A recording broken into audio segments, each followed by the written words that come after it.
Hello, नमस्कार, राम राम, खम्मा खणी। स्वागत आप सभी का एक बार फिर से आरपी स्टडी पर। मैं दिनेश आंजना आप सभी के बीच हाजिर। उम्मीद है आप सभी अच्छे होंगे, मस्त होंगे, स्वस्थ होंगे, घर परिवार में भी अच्छे होंगे और बढ़िया अच्छे प्रकार से अपनी तैयारी कर रहे होंगे। आज हम बात करने वाले हैं चतुर्थ श्रेणी जो कर्मचारी की भर्ती आ रखी है आपकी, उसके अंदर गणित के आप सभी को पता है कि बहुत ही अच्छे खासे प्रश्न आने वाले, कुल 15% गणित के आने वाले हैं और ये 15% अपने आप में सिलेक्शन का आधार होंगे। जिसकी गणित अच्छी होगी उसका सिलेक्शन इस भर्ती में हो पाएगा।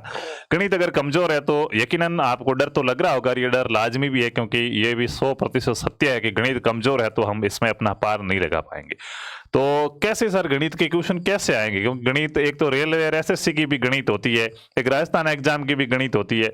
अपने क्या किस प्रकार का भर्ती के अकॉर्डिंग गणित का लेवल रहता है, तो अपने चतुर्थ श्रेणी कर्मचारी की भर्ती के अंदर गणित के जो आपके 15 क्वेश्चन आने वाले हैं, इन 15 क्वेश्चनों का सर लेवल कैसा रहेगा, किस आधार तक के ये प्रश्न पूछे जाएंगे, ताकि एक हम ये आश्वस्त हो सके कि अच्छा अगर ऐसे क्वेश्चन आए तो हम आराम से कर पाएंगे और ऐसे क्वेश्चनों को टारगेट मान के हमें अपनी तैयारी करनी है। तो दोस्तों आज अपन गणित के एक प्रकार से कहेंगे कि मॉडल पेपर करेंगे पूरा का पूरा 15 क्वेश्चनों का। जैसा आपका 4th ग्रेड के अंदर गणित वाला पोर्शन आप उठा के देखोगे पेपर में तो वो सेम इस प्रकार का ही रहने वाला है। कैसे इन क्वेश्चनों को किया जाता है, मेरे साथ जुड़े रहिएगा और पूरी भले ही आपको कुछ नहीं आता गणित में, लेकिन आप सिर्फ देखिएगा पूरी क्लास, यकीनन आपको विश्वास हो जाएगा कि बहुत कुछ आपको आता है और बहुत कुछ आप सीख सकते हैं। चलिए स्टार्ट करते हैं।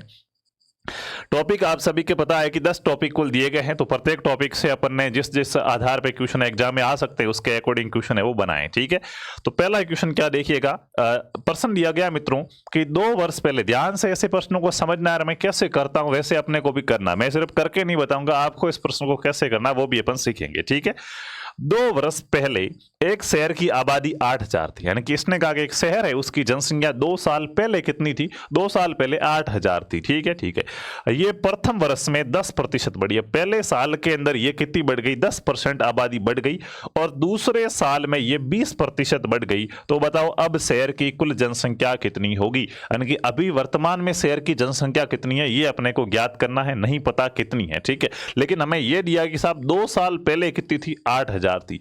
यानी कि अपन लिख देंगे कि सर 2 साल पहले जनसंख्या कितनी थी? 8000 थी। ठीक है, प्रतिशत से सवाल है। अब इसने कहा कि पहले साल 10% बढ़ी। कितनी बढ़ी दोस्तों? 10% बढ़ी। तो मुझे बताओ प्रतिशत, 10%। ठीक है, अब ये मैं इस प्रश्न को तो सेकंडों का सवाल है, बहुत से लोग ऐसे लिखेंगे नहीं, सीधा कर देंगे 110 गुणा 120, 11 गुणा 12, 8000 ऐसे। ठीक है, लेकिन मेरा यहाँ पे टारगेट रहेगा जिसको गणित में कुछ भी नहीं आता, जीरो लेवल से गणित में सर ऐसा प्रश्न देखा ही पहली बार है, उसका भी अगर ये मैं प्रश्न करा के अगला प्रश्न लाऊं और ऐसा प्रश्न आपको बीचे कितने ही पूछ ले आपके राइट होने चाहिए, वो अपना टारगेट रहेगा। तो बिल्कुल बेसिक से चलेंगे। ठीक है भाई, तो देखो 10% बढ़ी। दोस्तों अपने आप में कोई चीज कितने परसेंट होती है? तो अपने आप में कोई चीज होती है 100%। कोई भी चीज है वो अपने आप में कितनी होती है? 100% होती है। अब इसने कहा 10% बढ़ गई, तो कोई भी चीज अपने आप में थी कितनी? 100%। 10% बढ़ गई तो 100 के अंदर 10 बढ़ गया तो टोटल अब कितनी हो जाएगी सर? 110 हो जाएगी। हाँ, मतलब ये जनसंख्या 100 पे 110 हो गई है। 100 से बढ़ गई कितनी हो गई? 110 हो गई। 10% बढ़ी का मतलब ये, तो हम क्या करेंगे सिंपल सा, कितना परसेंट बढ़ी? 10%। तो 100 पे 10 बढ़ेगी यानी कि कितनी हो जाएगी? 110। और 110 किस पे बढ़ी है? 100 से बढ़ गई क्या हो गई? 110 हो गई, तभी तो भाई 10% बढ़ी। ठीक है, उसके बाद आगे इसने क्या कहा? दूसरे वर्ष में 20% बढ़ गई। चलिएगा दूसरा वर्ष, दूसरे वर्ष में कितनी बढ़ी? 20 बढ़ी। अच्छा सर नॉर्मली होती है कितनी है कोई भी अपने आप में चीज? 100 होती है, 20 बढ़ गई 100 पे तो कितनी हो जाएगी? 120 हो जाएंगे। दूसरे साल क्या हो गई? 120 हो गई। तो बताओ शहर की वर्तमान जनसंख्या कितनी होगी? अब ये जो आबादी है ये कितनी होगी? सर जोड़ बाकी गुणा भाग करना है और कुछ नहीं है। तो गणित के अंदर एक खासियत ध्यान रखना, अगर प्रश्न आपको लिखना आ गया तो उसके बाद कोई डर नहीं है, फिर तो सिर्फ गुणा और भाग होगा गणित में, दूसरा कुछ नहीं हो सकता। ठीक है, बस ये लिखना इसने कहा वैसा। देखो मैंने अभी घर से कुछ लिखा क्या, अपनी ओर से कुछ लिखा क्या? सारा जैसा प्रश्न ने कहा मैंने वैसा ही लिखा। इसने कहा 8000 थी 2 साल पहले, मैंने लिख दिया 2 साल पहले 8000 थी।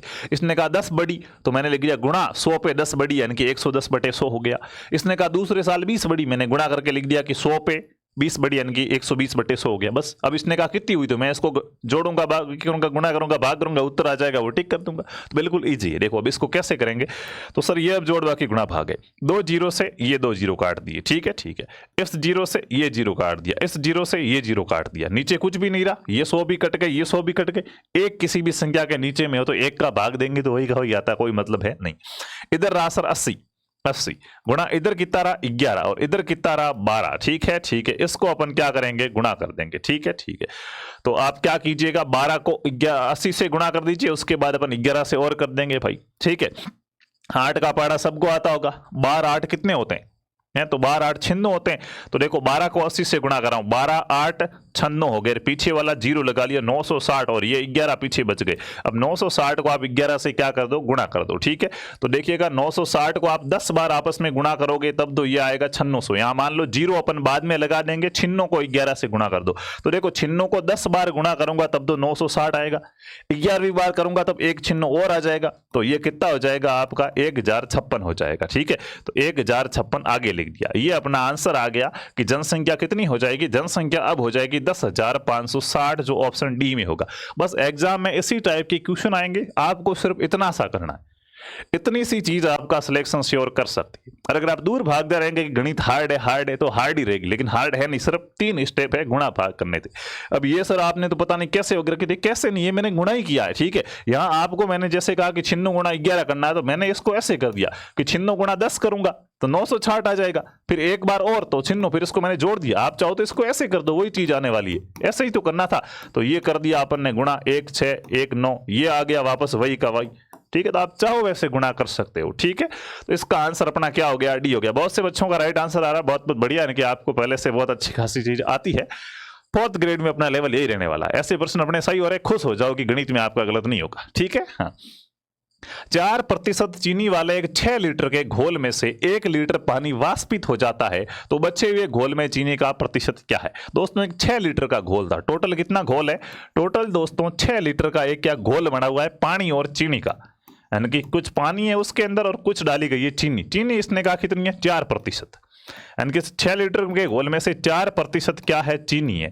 तो बताओ पानी कितना रहेगा पीछे, पानी रहेगा सर 96%, हाँ, लेकिन हमें उससे मतलब नहीं है, 4% क्या है, चीनी है, ठीक है ठीक है। अब इसने कहा इसमें से 1 लीटर पानी वाष्पित हो गया, 1 लीटर पानी को उड़ा दिया, तो बताओ अब चीनी कितने % रहेगी। तो पहले तो है कितनी चीनी वो ज्ञात करते हैं, अभी 4% है तो कितनी है, 6 लीटर का 4%, 6 लीटर में से 4% चीनी है, यानी कि 6 लीटर का 4% कितना होता है, ज्ञात करो। सर 6 लीटर का 4% कैसे ज्ञात करते हैं, किसी भी संख्या का प्रतिशत ज्ञात करना, जैसे मान लो कि 20 का 10% ज्ञात करना, तो 20 गुणा 10 ज्ञात करना, तो 10/100 कर लेंगे कि 100 में से 10 कितना होता है, वही तो 10% होगा, ठीक है। तो 4/100 कर दिया, ठीक है ठीक है। 6 चौके 24 और 24/100। अब सर 24 में 100 का भाग कैसे दूं, तो कोई दिक्कत वाली बात नहीं है, बट्टे में कितने जीरो है, 2 जीरो है भाई, ठीक है, यानी कि 2 संख्या बट्टे में जीरो वाली है, ठीक है ठीक है। तो 2 संख्या छोड़ के पॉइंट लगा दो, ये हो गया 0.24, क्या आ गया 0.24, यानी कि दोस्तों 6 लीटर में से चीनी कितनी है, 0.24 से 0.24 क्या है, चीनी है, ठीक है ठीक है। अब इसने क्या कहा, इसने कहा कि साहब 1 लीटर पानी वाष्पित हो गया, ये जो 6 लीटर का घोल था ऑल ओवर, अब इसमें से अगर मैं मित्रों 1 लीटर निकाल लूंगा पानी को, तो पीछे ऑल ओवर कितना घोल रहेगा, तो सर पहले 6 लीटर का घोल था, अब उसमें से 1 लीटर निकाल लिया तो पीछे रहेगा 5 लीटर का घोल। अब टोटल घोल कितना, 5 लीटर का। अब इसने पूछा इस घोल में चीनी का प्रतिशत क्या है, तो टोटल घोल 5 लीटर का है और उसमें चीनी कितनी है, 0.24। भाई चीनी को तो निकाला नहीं, अपन ने तो 1 लीटर पानी को निकाला, तो चीनी तो जितनी है उतनी होती रहेगी, ठीक है। पानी ऑल ओवर 6 था, 1 लीटर पानी चला गया तो ऑल ओवर 5 रह गया, तो 0.24 है चीनी, कितने में से, 5 लीटर में से, कितने प्रतिशत के लिए 100 से क्या कर देंगे, गुणा कर देंगे, ठीक है। बस इसको सोल्व करो, अपना आंसर आ जाएगा। तो 5 का भाग 100 में गया 20 बार, ठीक है ठीक है। 24 दूने 48, 2 संख्या बाद पॉइंट था, 1 जीरो यहां पे आया, ये जीरो यहां पे आया, तो ये पॉइंट उड़ के यहां से यहां आ गया, यानी कि 4.8% अपना क्या आ जाएगा, आंसर आ जाएगा, जो आपका ऑप्शन नंबर बी में दे रखा है। बोलो आराम से कर सकते हो, एक बार फिर से देखो, ध्यान से समझना है क्या है। इसने क्या कहा, इसने कहा साहब एक 6 लीटर का घोल है, जैसा पर्सन ने कहा वैसा करते जाओ। अपने कहा ओके मालिक 6 लीटर का ये हमने क्या बना दिया, घोल बना दिया। इसने कहा इसमें से 4% क्या है, चीनी है, तो 6 लीटर का 4% निकालो। तो प्रतिशत कैसे निकालते हैं, 6 लीटर का कितना निकालना, 4%। प्रतिशत किस पे होता है, 100 पे 4 होता है, यानी कि सर 100 में से 4 कितना है, तो 4/100 कर दिया। इसको सोल्व किया तो आ गया 0.24। इससे हमें यह पता चला कि 0.24 है वो अपनी चीनी है। ठीक है, ठीक है। अब इसने कहा मैं इसमें से क्या करता हूं, 1 लीटर पानी को उड़ा देता हूं, तो चीनी तो उतनी की उतनी रहेगी, पानी उड़ा है। ठीक है, तो पहले मान लो ऑल ओवर घोल क्या था, 6 लीटर का था, अब उसमें से 1 लीटर निकल गया, तो अब ऑल ओवर कितना बचा, 5 लीटर का। अब इसने पूछा इस 5 लीटर में से ये 0.24 कितना प्रतिशत है, तो हमने कर दिया 0.24/5 गुणा के 100, हमारे पास प्रतिशत आ गया 4.8। बोलो क्लियर है, क्लियर है। चलिए आगे चलते हैं। एक व्यक्ति ने एक साइकिल 935 रुपए में 10% लाभ पर बेची। एक व्यक्ति है, वो एक साइकिल को बेच रहा है, मान लो उसकी दुकान रही हो गया और भी जो भी कुछ हो, अपने को उससे कोई मतलब नहीं। ठीक है, ठीक है। इसने मित्रों 935 रुपए में बेची साइकिल। कितने रुपए में बेची, 935 रुपए में बेची, तो उसको 10% लाभ हुआ। इसने कहा 935 रुपए में तो 10% लाभ पर बेची, यानी कि 10% का इसको मुनाफा मिला। अच्छा, कोई यानी कि अब ये रेट किसके बराबर है वो आपसे पूछा, तो देखो इसको 10% का क्या मिल रहा है, लाभ मिल रहा है। कोई चीज लाभ का मतलब क्या, प्लस में जाएगा भाई, हानि होती तो माइनस, लाभ होगा तो प्लस। अच्छा, 10% का लाभ मिला। कोई भी चीज अपने आप में कितनी होती है, 100%। 100 पे 10 का क्या हो गया, लाभ हो गया, यानी कि ये चीज कितनी हो गई, 100 + 10 का इसको लाभ हो गया। सर ये 110 हो गई, यानी कि ये चीज 110 के बराबर है। 935 रुपए इसके 110 रुपए के बराबर है, 110% के बराबर है। भाई 100% होती तब तो कोई लाभ कोई हानि कुछ नहीं होता, 10% लाभ मिला, तो 100 + 10 यानी कि 110% के बराबर है 935 रुपए, यानी कि 110% के बराबर है कितने रुपए, 110% के बराबर है इसके 935 रुपए। अब इसने पूछा क्या, उसने वह साइकिल कितने रुपए में खरीदी थी। मित्रों खरीदते हैं वो 100% होती है अपने आप में, भाई अपने लाई तभी वो 100% थी। फायदा होगा तो 100 से ज्यादा हो जाएगी, घाटा होगा तो 100 से कम हो जाएगी, लेकिन लाई है तो अपने आप में कितनी, 100% है। ये पूछ रहा हूं 100% का मान क्या है, कितने रुपए में खरीदी थी। कोई भी चीज कितने रुपए में खरीदेंगे अपन, 100% के अंदर। ठीक है, ठीक है। अब इसने पूछा कितने रुपए में खरीदी, मतलब 100% का मान क्या, तो देखो 110% का मान कितना, 935, तो बताओ 1% का मान कितना होगा, तो सर कर देंगे 935/110। ये तो क्लियर है ना, है? मैंने कह दिया कि 10 किलो घी का मूल्य कितना है, 10,000 रुपए। ठीक है, ठीक है। फिर मैं पूछूं बताओ 1 किलो घी का मूल्य कितना होगा, तो इस 10 का इस 10,000 में भाग देंगे, तब आ जाएगा सर 1,000 रुपए 1 किलो का। वही मैंने यहाँ पे किया, एक ही नियम। ठीक है, कि 110% का मान कितना, 935, तो 1% का मान कितना, तो 935/110। ये अपना 1% का मान आएगा। अपने को चाहिए 100% का मान, तो 100 से क्या कर लेंगे, गुणा कर लेंगे। ये 1% का मान है, इसको 100 से क्या कर देंगे, ये तो 1% का मान हो गया, इसको 100 से गुणा करेंगे तो अपने पास क्या आ जाएगा, 100% का मान आ जाएगा। बोलो, ये मैं आपको समझाने के लिए इतना स्लो कर रहा हूं, इतना धीरे धीरे कर रहा हूं, ताकि आपको एक एक चीज समझ में आए। बाकी करने वाला जो आप गणित सीख जाओगे 10-5 दिन में, मान लो, या ये बैच पूरा करने के बाद, ठीक है, तो उसके बाद आपको क्या करना है, कुछ नहीं। 935 है वो 10% लाभ है, यानी कि 935 है वो 110 है, तो 100% का मान, बस इतना सा करना है।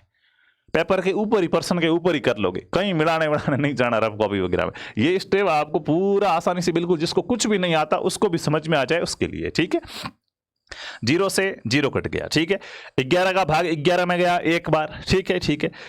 93 में तो 8 बार जाएगा, तब आ जाएंगे 88। 88 के बाद 93 थे तो 89, 90, 91, 92, 93, 5 पीछे बच गए, 5 इसके 5 लिखे तो बन गए 55, और 55 में 11 का भाग 5 बार, ये आ गए 85 दोस्तों, और इधर है 10, तो 85 × 10 कितने हो जाएंगे, 850 रुपए। यानी कि उसने वो साइकिल दोस्तों कितने रुपए में खरीदी थी, 850 रुपए में खरीदी थी। वो 850 रुपए में साइकिल लाया था, 100% का मान कितना था, 850 था। उसने 935 रुपए में बेची तो 110% हो गया, यानी कि 10% का उसको क्या हो गया, फायदा हो गया। क्लियर है बात, ठीक है। आगे चलते हैं। एक परीक्षा में 4 विषयों में कुल प्राप्त अंक 200 है। एक बच्चा है, वो एक एग्जाम देता है, उसमें 4 सब्जेक्ट थे, चारों सब्जेक्ट में से उसके जो टोटल अंक है, 4 सब्जेक्ट है, वो टोटल कितने नंबर के हैं, 200 नंबर के। यूनिक सर 1-1 50 का हो गया, वो नहीं पता आपने, लेकिन कुल मिला के चारों कितने नंबर के हैं, 200 नंबर के। ठीक है, ठीक है। अब इसने क्या कहा कि यदि 3 विषयों में प्राप्त अंकों का औसत 48 है, 3 विषयों के अंदर उसके जो प्राप्त अंक है उसका औसत क्या है, औसत 48 है, तो कुल कितने होंगे वो पूछा। मैं आपसे पूछूं, 2 पेने मेरे पास है, 2 पेने आपके पास है, 2 पेने उसके पास है। ठीक है, टोटल कितनी पेने, 6 पेने अपने पास। अब 3 जने हैं, राशियों का योग बटे राशियों की संख्या औसत निकलता था, अपना औसत आ गया 2। अब मैं कहूं कि 3 लड़कों के पास कुछ पेने हैं लेकिन उनका औसत 2 है, तो टोटल पेने कितनी है? तो 3 को 2 से गुणा करेंगे, टोटल पेने 6 आएगी। तो वही बात है, यहां क्या कहा कि 3 लड़कों ने क्या किए, 3 विषयों में जो कुल प्राप्त अंक है उनका औसत 48 है। तो टोटल अंक कितने आए 3 विषयों में? भाई औसत का मतलब एवरेज एक सब्जेक्ट में 48 पढ़ रहे हैं, तो तीनों में कितने हुए? तो सर हम कुल अंकों के लिए क्या करेंगे, 3 गुणा के 48 करेंगे। टोटल अंक हमें मिल जाएंगे तीनों सब्जेक्ट के। ये तीनों सब्जेक्ट के हो जाएंगे, ये चारों सब्जेक्ट के, तो चौथे का अपन आराम से ज्ञात कर सकते हैं। तो देखो 8 3 24 हासिल 2, 4 3 12 और 2 14, यानी कि सर तीनों सब्जेक्ट के अंक किसके आ गए? उसके 144 आ गए। अब ये ऑप्शन में आपको है 144 है फंसाएगा है, बहुत बड़ा फ्रॉड चल रहा है। देखो इधर, अब अपने को यह पता चला, इसने कहा कि सर चारों सब्जेक्ट के कुल अंक कितने होते हैं? 200 होते हैं। अच्छा, एक बच्चे ने 3 सब्जेक्ट में कितने अंक प्राप्त किए? औसत 48, यानी कि औसत 48 से हमने टोटल निकाला कि टोटल 144 अंक प्राप्त कर दिए, यानी कि 3 विषयों में उसके नंबर कितने आ गए? 144 आ गए टोटल। तो इसने पूछा चौथे विषय में कितने आएंगे, तो है कितने टोटल अंक? टोटल अंक की 200 है भाई, टोटल अंक 200 है। 200 में से 144 तो वो 3 विषयों में लेके आ गया, तो पीछे बचे हुए वो चौथे विषय के आ गए। तो अपने कितने आ जाएंगे? 56 क्या आ जाएंगे? 56 अपने आ जाएंगे चौथे विषयों के अंक। बोलो बात क्लियर हुई कि नहीं भाई? 200 में से 144 घटाओगे, पीछे रहेंगे 56। तो राइट ऑप्शन क्या हो जाएगा? डी हो जाएगा। बिल्कुल इजी है, बिल्कुल आसान है। ऐसे ही क्वेश्चन आपको एग्जाम में देखने को मिलेंगे। देखो एक बार फिर से समझा देता हूं, ठीक है? एक नहीं 5 बार समझाएंगे, लेकिन आज के बाद गणित का रोना खत्म हो जाना चाहिए, ठीक है? कि सर गणित क्या है? हार्ड है। 200 है, हार्ड है। एसएससी की तो, बैंकिंग की तो बहुत हार्ड है, पसीना निकलता है, लेकिन अपने राजस्थान की हार्ड नहीं है, ठीक है? 200 है, टोटल 200 है। 3 विषयों में औसत 48 है, तो टोटल कितने हुए? तो 3 गुणा 48, 144 तो वो लेके आ गया, तो पीछे बचे वो चौथे के, तो 200 में से 144 घटाओ, पीछे 56 है। डायरेक्ट कर सकते हैं, ये क्यों? समझाने के लिए सिर्फ, ठीक है?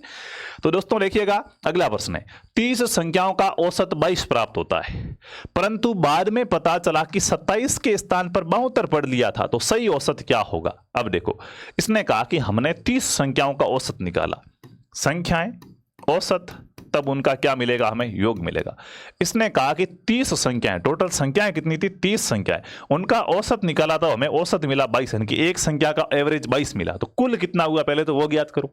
तो सर कुल ज्ञात कर सकते हैं, संख्याएं कितनी? 30, एक का औसत 22, तो 30 का टोटल कितना हो जाएगा? इनका गुणा करेंगे तब ज्ञात हो सकता है। तो कुल योग कितना हो जाएगा? 30 गुणा के क्या कर देंगे? 22 कर देंगे। तो 22 तिया 66 और पीछे 0, सर टोटल हो गई 660।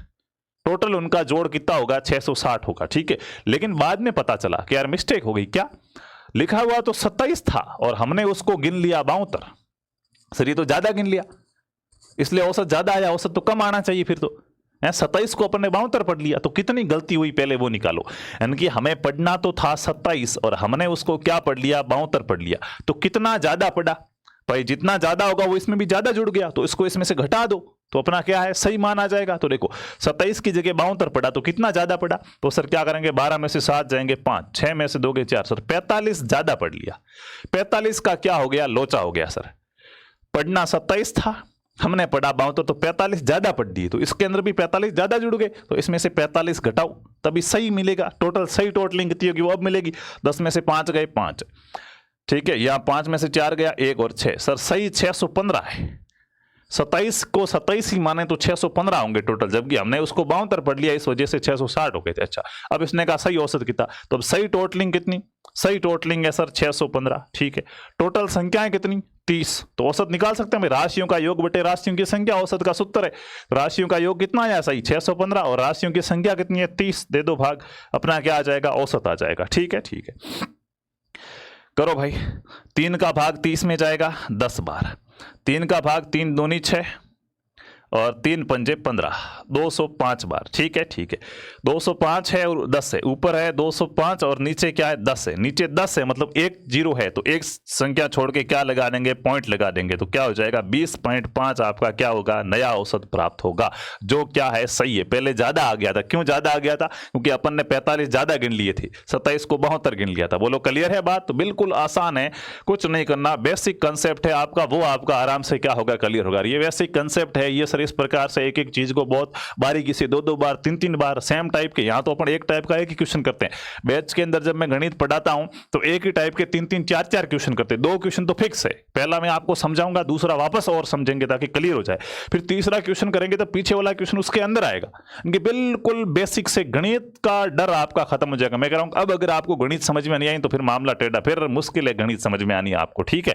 तो ये चीज आपको बता दूं, तो ये गणित आपको पूरी मित्रों 4th ग्रेड 2025 की जो भर्ती है उसका पूरा का पूरा कोर्स मिलेगा आपको। अब ये मत करना कि गणित का अलग कर दो, गणित का अलग मिल जाएगा, गणित के अलग यानी कि स्पेशल बैच है तो उसका 999 रुपए रहेगा गणित का स्पेशल का, ठीक है। लेकिन 4th ग्रेड का रहोगे तो इसमें ऑफर है 499 रुपए के अंदर पूरा 4th ग्रेड का बैच मिलेगा, जिसमें सारे सब्जेक्ट मिलेंगे, गणित भी मिलेगी, गणित मैं पढ़ाऊंगा, यही स्पेशल वाली 999 वाली गणित इसमें मिलेगी आपको 499 में फ्री। तो बैच यही आपको लेना, अलग से नहीं मिलेगा, ठीक है।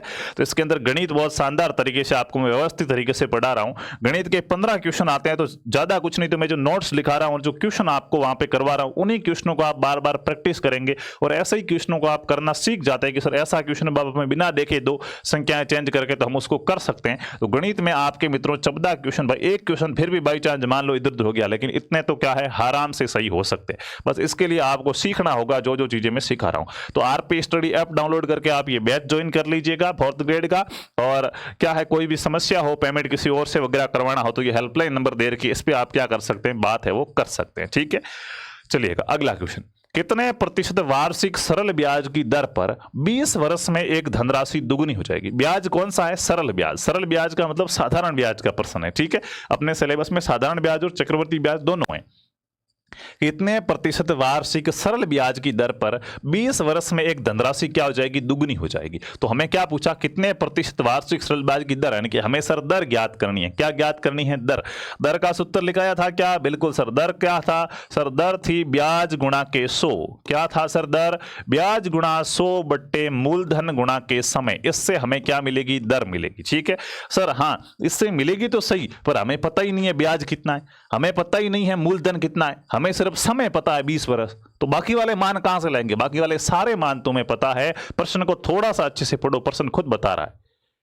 क्या बता रहा सर, सरल ब्याज की दर पर 20 वर्ष में, यानी कि सर समय का मान तो हमें इसने दे दिया 20 वर्ष, ठीक है ठीक है। एक धनराशि दुगनी हो जाएगी, दुगुनी का मतलब डबल हो जाएगा पैसा, 21 दिन में पैसा डबल, ये अगर 20 साल में डबल करके बता देता हूं तो बस, ठीक है। तो सर दुगनी हो जाएगी, यानी कि पहले मान लो 1 रुपया था धनराशि, पहले अपन ने मान लिया कि अपना मूलधन मान लो 1 रुपया था, तो ये क्या हो जाना चाहिए, डबल हो जाना चाहिए, दुगुना। तो 1 रुपये का डबल कितना होगा, यानी कि ये 1 रुपया अब कितना हो जाता है, 2 रुपया हो जाता है। 1 रुपया कितना हो जाता है, 2 रुपया हो जाता है। तो सर 1 रुपया 2 रुपया पड़ा पड़ा कैसे हुआ, पोगर किया क्या इसने, हैं? बरसात का मौसम था सर, पोगर कर दिया, नहीं। तो सर ब्याज जुड़ा है इसके अंदर, तो ब्याज कितना आया, समझ में आ गया होगा कि सर अपना तो 1 रुपया था, इसने कहा ये दुगुना हो जाता, तो 1 का डबल अपन ने कर दिया, 2 रुपये हो जाते, तो 1 का 2 हुआ कैसे। तो सर इसमें ब्याज आया है, ब्याज कितना आया भाई, 1 रुपया था, अब 2 रुपये हो गए, तो ब्याज कितना आया इसके अंदर बताओ। तो सर ब्याज 1 रुपया आया है, अपना 1 रुपया था, 1 रुपया ब्याज आया, तब ये हो गया 2 रुपये। तो अपने को पता चल गया कि सर हमने मूलधन मान लो 1 रुपया है, तो ब्याज भी 1 रुपया मान रख लो। 1 रुपये से 1 का ना तो गुणा करना पड़ता है ना भाग देना पड़ता है, इससे आसान क्या होगा है। तो ब्याज कितना आया सर, ब्याज आया 1 रुपया, ठीक है, गुणा के 100। मूलधन कितना माना, 1 रुपया, गुणा समय कितना 20 साल, ठीक है ठीक है। 1 का ना भाग देना ना गुणा करना, कोई झंझट नहीं, 0 से 0 कटा, 2 का भाग 10 में गया 5 बार। सर दर कितनी आ जाएगी, 5% आ जाएगी। ऑप्शन नंबर बी राइट, बोलो आराम से कर सकते हो। यस सर, क्यों, एक इसने का दुगुना करना, तो 1 का डबल 2 होता है, तो 1 रुपया था, 2 कैसे हुआ, 1 रुपया ब्याज आ गया, तो ब्याज भी हमने निकाल दिया, मूलधन भी निकाल दिया, उससे अपनी दर आ गई 5%, ठीक। अगला क्वेश्चन है कि किसी धन के 5% दर से 3 वर्ष में चक्रवर्ती ब्याज और सरल ब्याज का अंतर 183 रुपए है, तो मूलधन कितना होगा। दोस्तों चक्रवर्ती ब्याज और साधारण ब्याज दोनों का मिक्स क्वेश्चन है। देखिएगा ऐसे क्वेश्चन को करने के बहुत सारे तरीके हैं अपने पास वैसे तो, ठीक है। इसको अपन पहले 100 पे मान के चक्रवर्ती ब्याज और निकाल लेते हैं, और साधारण ब्याज साथ में आ जाएगा, चक्रवर्ती निकालेंगे तो पहला स्टेप साधारण का होता है। फिर उसका अंतर है, अंतर की जितनी यूनिट आ रही उस यूनिट को 183 के बराबर रख देंगे, तो वहां से 1 यूनिट का मान मिलेगा, उसको 100 से गुणा करेंगे तो अपना अपना क्या मिल जाएगा, मूलधन मिल जाएगा। ठीक है, लेकिन ऐसी कंडीशन में क्या होता है कि जैसे मान लो अपन 100 रुपए रखते हैं मूलधन, मानते हैं कि माना कि 100 रुपए मूलधन, फिर उसका 5% निकालेंगे तो 5 आएगा, फिर वापस उसका 5 निकाले तो पॉइंट्स में आ जाएगा, तो थोड़ी सी कैलकुलेशन करने में क्या रहती है, दिक्कत रहती है। तो सलाह ये दी जाती है एग्जाम में अपने को फास्ट करना होता है, क्वेश्चन अगर अपन पॉइंटों में फंस गए तो मामला मिस्टेक हो जाएगा। तो ऐसे क्वेश्चनों को सीधा ट्रिक से ही किया जाए, सीधा सूत्र से किया जाए। जैसे यहाँ पे क्या कहा है, मूलधन ज्ञात करना है, तो जब भी मूलधन आपका अंतर के बेस पे ज्ञात करना हो, अंतर दिया हुआ हो और मूलधन ज्ञात करना हो, उस कंडीशन में दोस्तों हम क्या करते हैं, अंतर गुणा के कितने साल है, समय कितना है, समय 3 वर्ष है, तो हम 100 के ऊपर 3 घात लगाएंगे, इनके 100 को आपस में 3 बार गुणा करेंगे, 100 गुणा 100 गुणा 100, 3 वर्ष थे इसके लिए। ठीक है, ठीक है। उसके बाद जो दर दी हुई होगी उस दर गुणा दर, दर को कितनी बार लिखते हैं, 2 बार लिखते हैं, दर का स्क्वायर, यानी मैं इसको खोल के लिख रहा हूं, दर गुणा दर, गुणा क्या करेंगे, कितने साल है, 3 साल है, तो 300 प्लस दर कर देंगे, क्या करेंगे, 300 प्लस दर। ये आपको ट्रिक याद रखना है, ट्रिक दिखने में बहुत बड़ा होगा लेकिन बड़ा है नहीं, इसको ऐसे लिखा जाएगा 100 के ऊपर घात 3, ठीक है, दर को लिखा जाएगा दर के स्क्वायर। ठीक है, तो मैंने आपको ये सिर्फ सिंपल वे में आपको मैं सिखाने की पूरी कोशिश कर रहा हूं। ठीक है, अंतर कितना, 183 मान रखते जाओ, अंतर कितना, 183 गुणा के 100 गुणा के 100 गुणा के 100। सर 3 बार 100 क्यों किया, क्योंकि समय कितना है, 3 वर्ष है। दर गुणा दर, दर कितनी है, 5, तो 5 को 5 से गुणा करूंगा कितने आ जाएंगे, 25 गुणा के 300 प्लस दर, दर कितनी 5, तो 300 में 5 जोड़ेंगे कितने हो जाएंगे, 305, तो ये हो गया 305। इसको सोल्व कर लो, आपका दोस्तों क्या आ जाएगा, आंसर आ जाएगा। जैसे जैसे देखिएगा, 25 का भाग 100 में गया 4 बार, 25 चौक 100 हो गए सर। ठीक है, ठीक है।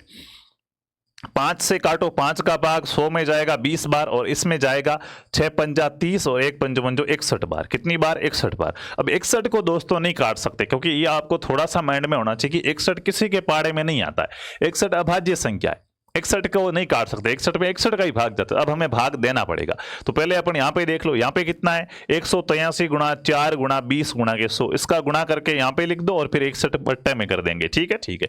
तो देखो 4 को 3 से गुणा किया 12, हासिल लई 1, 8 चौक 32 और 1 अपनी हासिल 33, 33 की 3 हासिल गई, 1 चौक चौक और 4 और 3 हासिल कितनी हो गई, 7, ये तो हो गए अपने 732। इधर है गुणा के 20 और इधर गुणा के कितने हो गए, 100 हो गए, और बट्टे में कितने हैं अपने 61 है। इसका गुणा करो, और तो देखो 2 से गुणा कर दो 732 का, तो 2 दूनी 4, 3 दूनी 6, 7 दूनी 14, सर ये हो गए 1464, 2 वाला 0 और पीछे वाले 2 0, ये इसके अंदर अपने को किसका भाग देना है, 61 का भाग देना है। ये भाग दोगे तब आपको आंसर मिल जाएगा कि आंसर क्या होगा। तो अब ये सर भाग देना पड़ेगा क्या, बिल्कुल दोस्तों, क्योंकि ये कैसी संख्या है, अभाज्य संख्या है, तो इसके अंदर अपने को भाग देना ही पड़ेगा। तो देखो 61 का भाग 14 में तो जाएगा नहीं, 146 में देना है। 61 का पाड़ा बोलो, 146 आए वहां पे रुक जाओ। ठीक है, पूरा नहीं जाए तो 146 से कम पे रुकना, ज्यादा नहीं होना चाहिए। तो देखो सर 1 बार दूंगा तब तो 61 ही आएगा, 2 बार दूंगा तो 61 और 61 122 होते हैं, 146 से बिल्कुल सर, उससे ज्यादा फिर होगा नहीं। तो 61 दूने कितने हो जाएंगे, 122 हो जाएंगे। ठीक है, ठीक है। 6 में से 2 गया 4, 4 में से 2 गया 2, ठीक है, और 1 में से गया 0, ये आ गए 24, और पास वाला 4 उतारा यहाँ पे, ये हो गए 244। अब सर देखो 61 दूने 122 है, तो 61 चौके 244 होंगे सर, ये तो सीधी बात है, डबल हो रहा है, देख लो आप हैं। 61 को 4 से गुणा करोगे, 1 चौक चौक और 6 चौक 100 सर, 4 बार भाग जाएगा, तब क्या आ जाएगा, 244 आ जाएगा। ये हो गया अपना 0 0, भाग पूरा हुआ।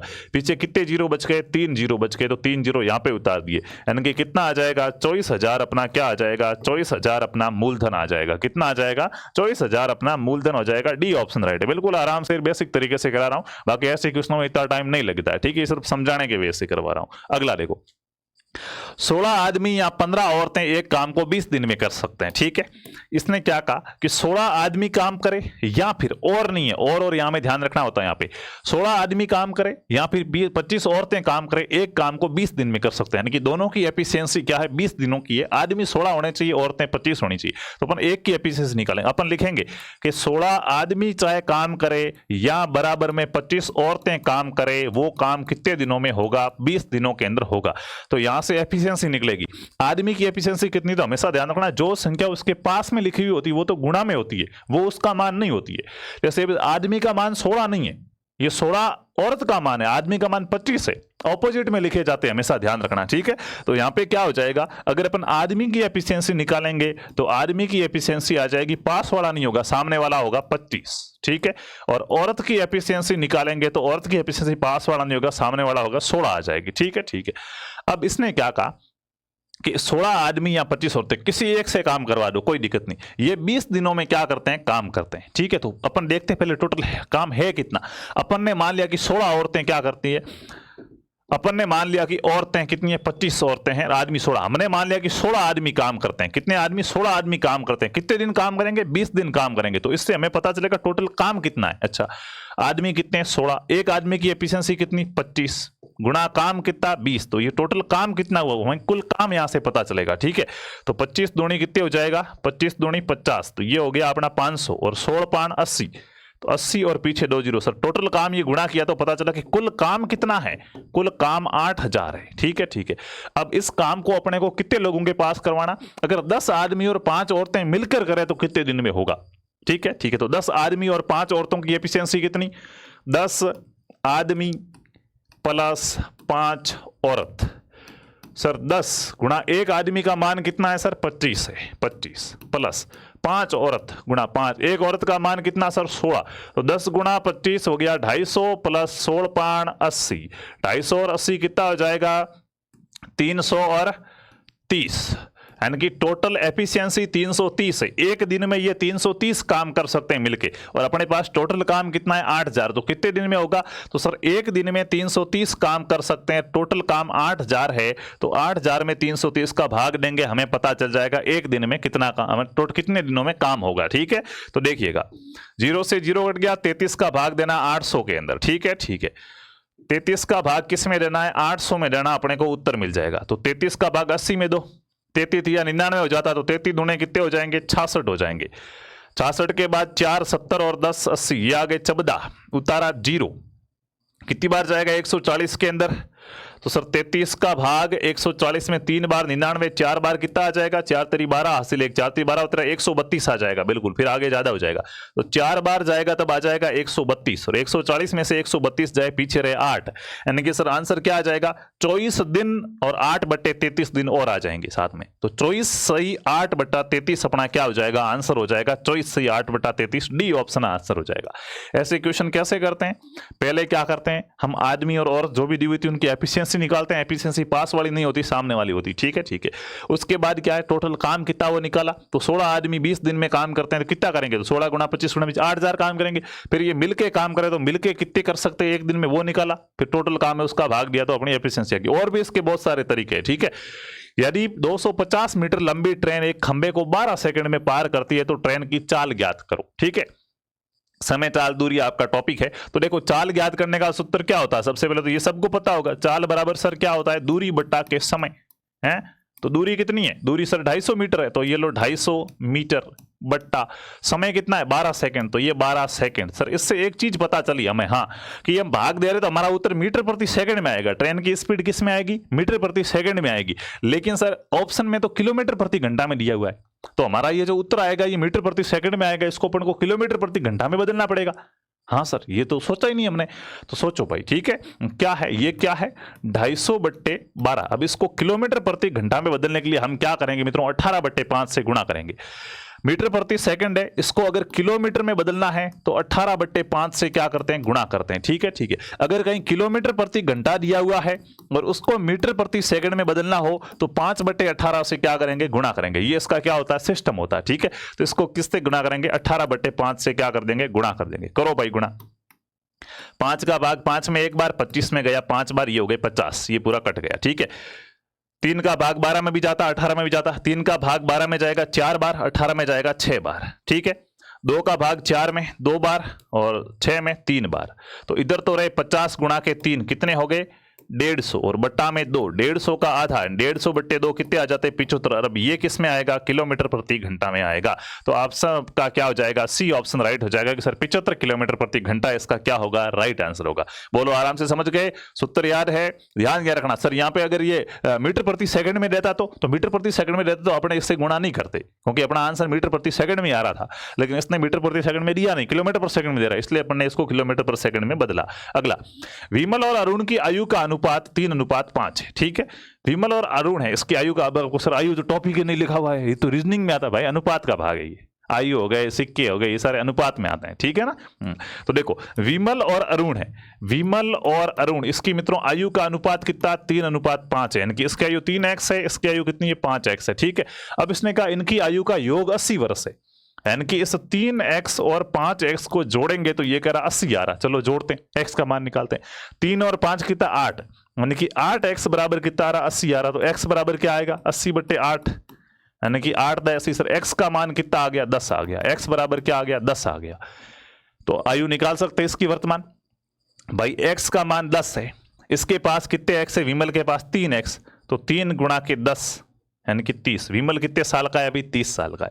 इसके पास कितने x, 5, तो 5 गुणा के 10 यानी कि ये कितने साल का है अभी, अरुण 50 साल का। तभी तो देख लो इनका योग 80 वर्ष से, 30 और 50 80 हो रहा है। हाँ, अब इसने क्या पूछा, 10 वर्ष पश्चात उनकी आयु का अनुपात क्या होगा, 10 साल बाद इनकी आयु का अनुपात क्या होगा। तो देखो 10 साल बाद ये कितने वर्ष का हो जाएगा, ये 30 वर्ष का है, 10 साल बाद सर ये हो जाएगा 40 वर्ष का।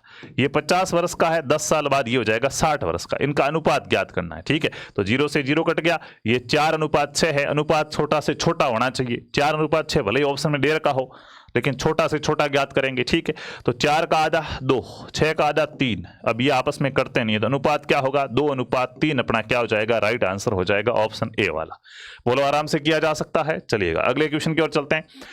23, 30 और 78 में से कौन सी संख्या घटाई जाए कि शेष संख्या समानुपाती हो जाए। सीईटी में ऐसे क्वेश्चन काफी पूछे गए थे, ठीक है। 23 है, 30 है, 57 और 78 में से ऐसी कौन सी संख्या घटाएं कि बचने वाली संख्याएं क्या हो जाए, समानुपाती हो जाए। समानुपाती का मतलब क्या हो, देखो 4 संख्याएं दे रखी है ना, A, B, C और D। तो इसका मतलब दोस्तों समानुपाती का मतलब ये होता है कि A का गुणा D से करें और C का गुणा B से करें तो बराबर आना चाहिए। यानी कि समानुपाती का मतलब ये होगा A गुणा D बराबर B गुणा C होना चाहिए। आप 23 को 78 से गुणा करो और 57 को 30 से गुणा करो, अगर बराबर आते तो ये समानुपाती है, नहीं तो नहीं है। तो ये कौन सी घटाएं तब बराबर अनुपाती होगी, वो करने एक एक को घटा के देखना होगा। ऑप्शन से किए जाते हैं ऐसे क्वेश्चन। इधर देखो संख्याएं लिख लो पहले, कितनी है, 23 है, 30 है, 57 है और 78 है। ऐसा क्वेश्चन कंफर्म में आएगा, ध्यान से इधर देख लेना, ठीक है। मैं सारे जो क्वेश्चन करा रहा हूं एक से एक बढ़कर है, ठीक है। घटाना है, कितना घटाना वो अपन यहाँ पे लिखेंगे। पहले मान लो अपन 4 घटा के देखते, तो 4 घटाओ, 23 में से 4 घटाओ, कितने जाएंगे सर, 19 रहेंगे पीछे। हाँ, तो ये 19 हो गए। 30 में से 4 घटाए सर 26, 57 में से 4 घटाए 53, 78 में से 4 घटाए 74। अब 4 घटाने के बाद इनका गुणा करके देखो ये समानुपाती होती है क्या। तो सर एक एक का गुणा करना पड़ेगा क्या, पहले 74 गुणा 19 करो, फिर 26 गुणा 23, टाइम ज्यादा लगेगा। तो अपने को सिर्फ इकाई अंक से चेक कर लेना है। भाई इकाई अंक समान होगा तभी तो पूरी संख्या समान होगी, अगर इकाई अंक समान नहीं तो समान कैसे हो सकती है। तो इकाई अंक को चेक कर लो, इसका गुणा इसके साथ होता, तो 4 × 36, यानी कि सर इसका इकाई अंक 36, इकाई अंक क्या आएगा, 6 आएगा इसका, ठीक है। जबकि इधर देखेंगे 6×3 18, यानी कि इसका इकाई अंक 8 आएगा, तो इसका लास्ट वाला डिजिट 8 होगी, इसकी 6 होगी, तो इधर कभी बराबर हो नहीं सकती। चलो बाकी वाला में तो जोड़ बाकी गुणा भाग हो जाएगा, लेकिन इकाई अंक तो सेम रहने वाला है, तो ये तो सर बराबर होंगे नहीं, मतलब ये वाला ऑप्शन तो क्या है, गलत है, ठीक है, ठीक है। उसके बाद देखो 4 तो घटा के देख लिया, मामला सेट नहीं बैठ रहा। अब इसने कहा 5 घटाओ, फिर दूसरा ऑप्शन 5 का, तो 5 घटाओ। तो अब यूं नहीं कर देना कि 19 में से 5 घटाओ, नहीं, 23 में से 5 घटाने थे, तो 23 में से 5 घटाएंगे, पीछे कितने रहेंगे, 18 रहेंगे, तो उससे घटाओ। इससे अच्छा पहले 4 घटाए हुए, तो अगर 5 घटाएं तो एक और ज्यादा घटाना है, ठीक है। तो 19 का क्या हो जाएगा 18, 26 का 25 हो जाएगा, ठीक है। 53 का 52, 74 का 73। अब देखो इसका इकाई अंक, ठीक है सर, 3 को 8 से गुणा करूंगा 24, इकाई अंक 4 आएगा। 5 को 2 से गुणा करूंगा 10, इकाई अंक 0 आएगा। 0 और 4 कभी बराबर नहीं होते सर, ये भी मामला क्या सेट नहीं बैठ रहा, तो ऑप्शन बी भी सही नहीं होगा। ऑप्शन 3 6 घटाने, तो देखो 23 में से 6 घटाने 17 रहेंगे। हाँ, पिछली बार अपन ने 5 घटाई हुए, तो एक और ज्यादा घटा लो, 6 घट जाएगा, यानी कि 6 घटाएंगे तब 18 का 17 हो जाएगा, 25 का 24 हो जाएगा, 51 हो जाएगा, और ये हो जाएगा 72। अब देखो 7 को 2 से गुणा करूंगा 14, इकाई अंक क्या आएगा 4 आएगा।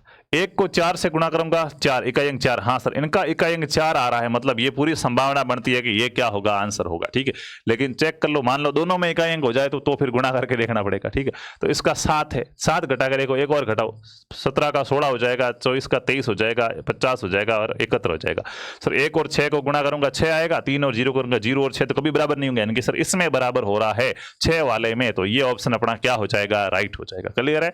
ऐसे ऑप्शन चेक कर करके क्या करेंगे, याद करेंगे।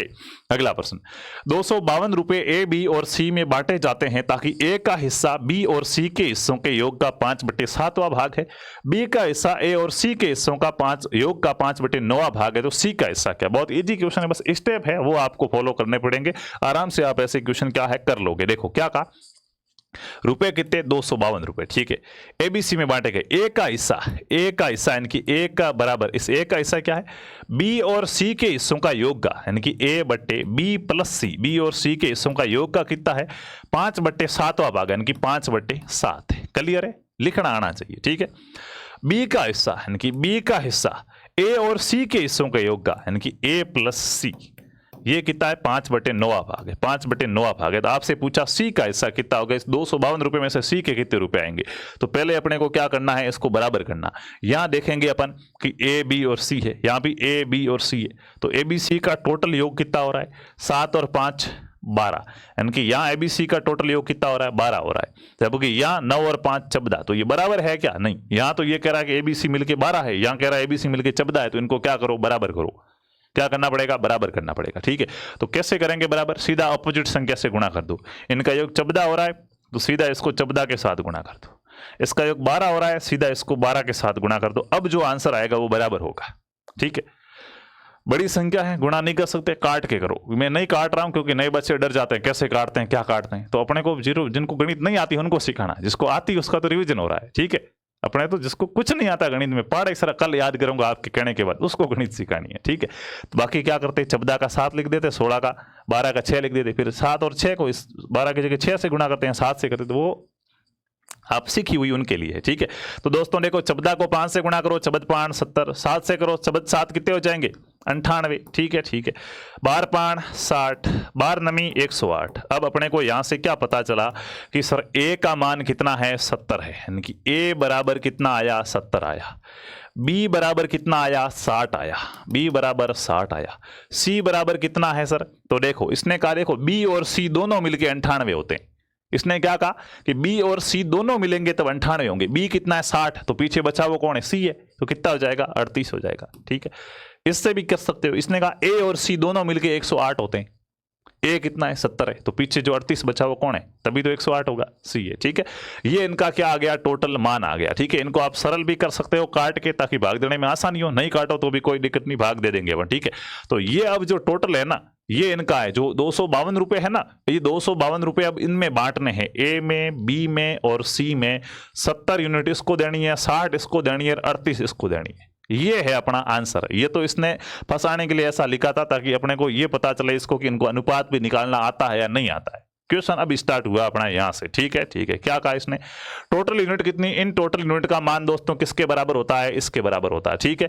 तो 70 और 60 ये टोटल कितने होते हैं, 70 प्लस 60 प्लस 38 कितने होते हैं टोटल, तो 8 और 9 और 7 16 168 होते हैं। कितने होते हैं 168, भले आप जोड़ दो, यहां भी 8 का 8 रहेगा और 6 और 3 9 और 7 16, तो कितने होंगे 168 होंगे। ये 168 यूनिट के बराबर है 252। 252 का मान कितना है, 252 का मान 168 के बराबर है। एक यूनिट का मान आ गया भाई, 168 यूनिट का मान 252 है, तो एक यूनिट का मान क्या होगा 252 बटे 168। अब पूछा गया सी का हिस्सा, तो सी के पास कितनी यूनिट है 38 है, तो इस 38 का मान ज्ञात करने के लिए 38 से क्या करेंगे गुणा करेंगे।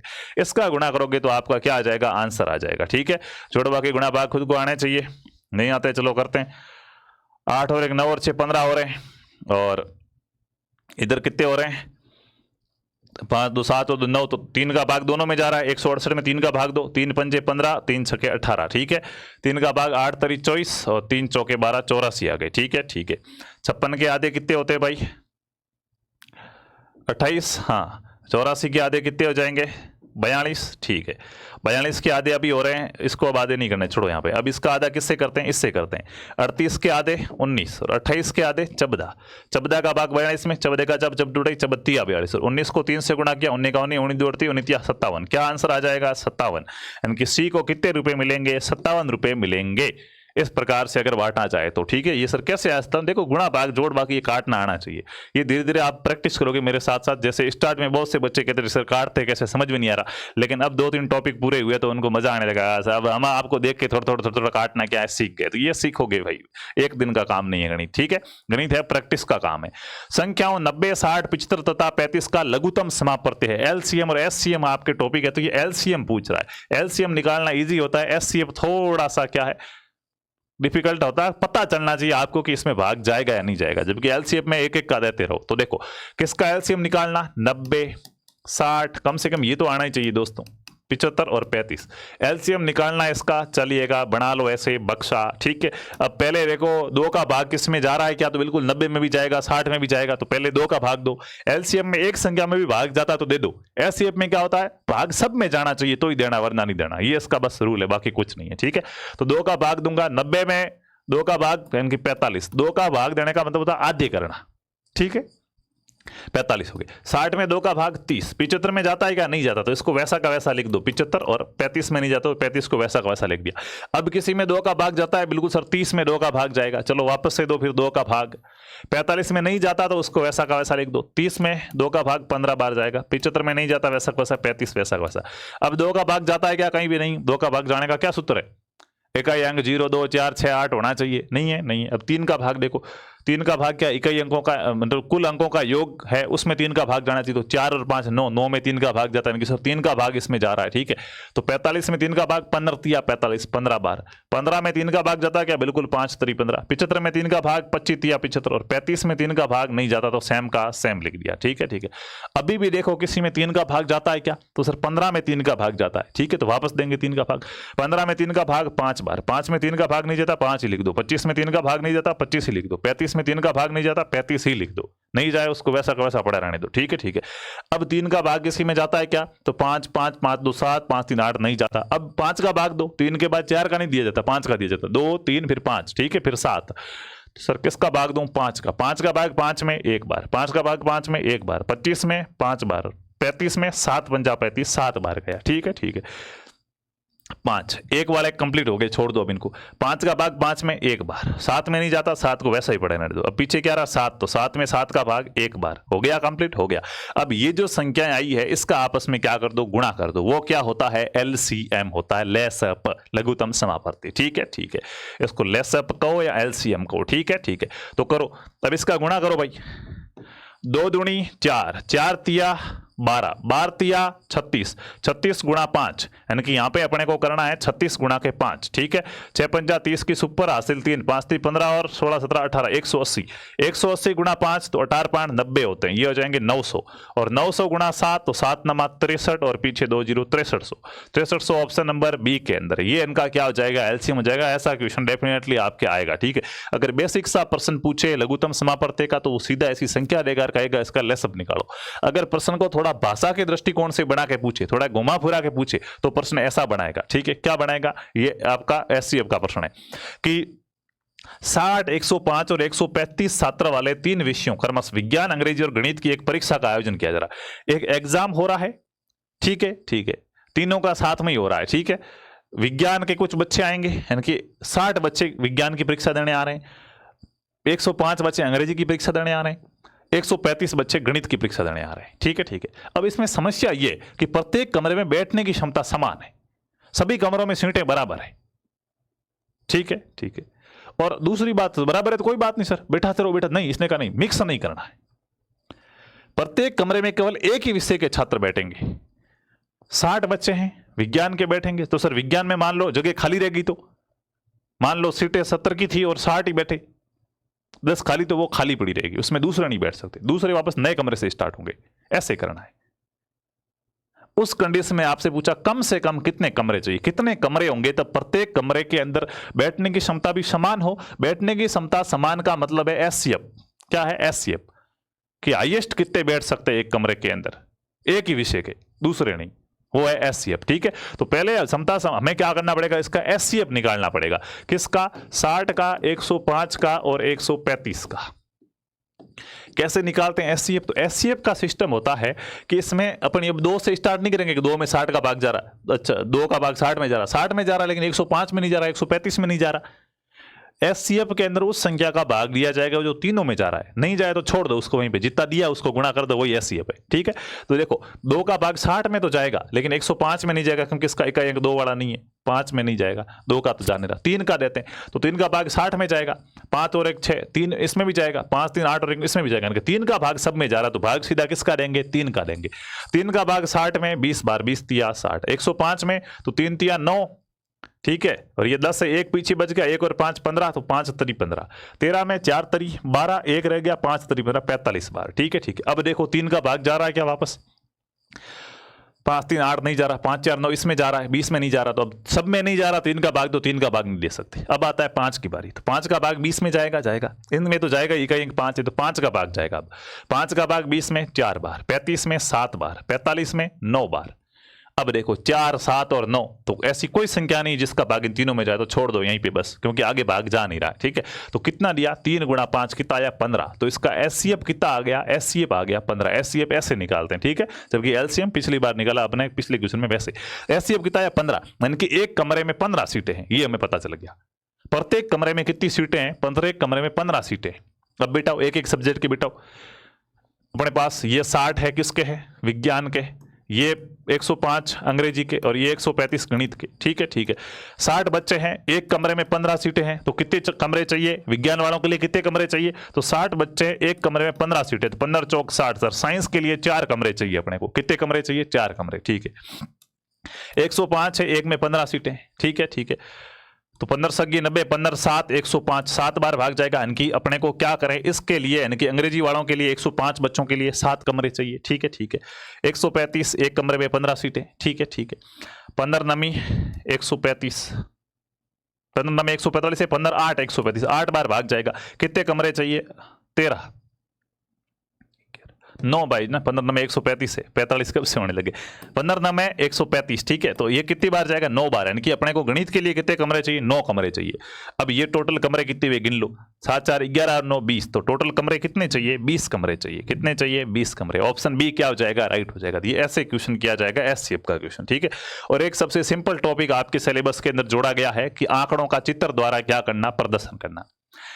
कोई एक डायग्राम दिया हुआ होगा, उसमें से आपको कुछ प्रश्न है वो पूछे जाएंगे। ठीक है ठीक है, इसने क्या कहा, एक चित्र में 1080 लोगों के खाने पीने की पसंद को दर्शाया गया। टोटल कितने लोग हैं, 1080 लोग हैं, उनके खाने पीने की पसंद को क्या किया गया, दर्शाया गया है।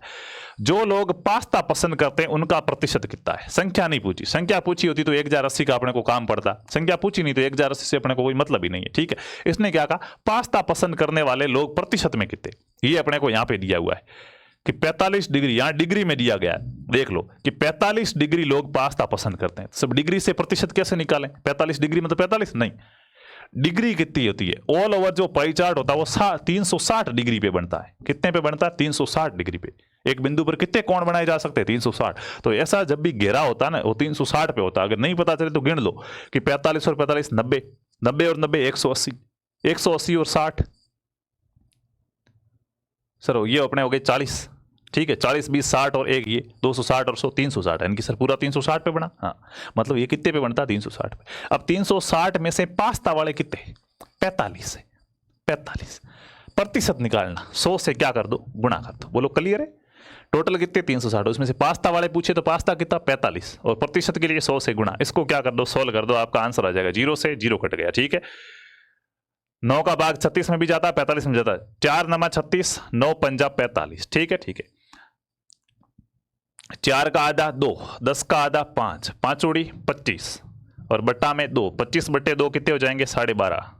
तो 12.5% लोग अपना क्या हो जाएगा, राइट ऑप्शन हो जाएगा कि 12.5% लोग ऐसे हैं जिनको क्या पसंद है, पास्ता पसंद है। ठीक है, तो ऐसे कुछ क्वेश्चन आएंगे जो पाई चार्ट के क्वेश्चन होते हैं, बहुत आराम और इजी तरीके से आप कर सकते हो। तो दोस्तों ये कुछ प्रश्न थे, 15 क्वेश्चन अपन ने किए, प्रत्येक टॉपिक का प्रश्न रहा है। कुछ टॉपिक से 2-2 क्वेश्चन भी रहे कि भाई ये टॉपिक बड़ा है, यहाँ से ज्यादा क्वेश्चन बनते हैं, वहां से 2-3 क्वेश्चन भी अपन ने किए। बस इसी प्रकार का आपका एग्जाम में पेपर आने वाला है, बहुत ईजी है। मैं आपको समझा रहा हूँ साथ साथ में, 1 बार 2 बार 3 बार, इसलिए समय लग रहा है। बाकी 15 प्रश्न है तो 15 मिनट का काम होगा सिर्फ एग्जाम में। इसको अच्छे प्रकार से आप क्या कर लो, पढ़ लो, ज्यादा हार्ड नहीं है, बिल्कुल बेसिक तरीके से आपको बैच के अंदर पढ़ाया जा रहा है। तो ये ज्वाइन कर लीजिएगा, जिसको भी गणित सीखनी, गणित के लिए आपका ये समस्या नहीं होनी चाहिए। मेरी ओर से मेरा पूरा प्रयास है कि गणित आपको 100% समझ में आएगी, बस थोड़ी सी अंदर से ललक पैदा कर लेना, जितना पढ़ा रहे हैं उतना समझ लेना काफी है। ठीक है, तो ये आपको वहाँ पे मिलेगा। बाकी जो भी साथी नए थे वो चैनल को सब्सक्राइब कीजिए। क्लास कैसी लगी आपको वो भी आप कमेंट करके जरूर बताइए। धन्यवाद।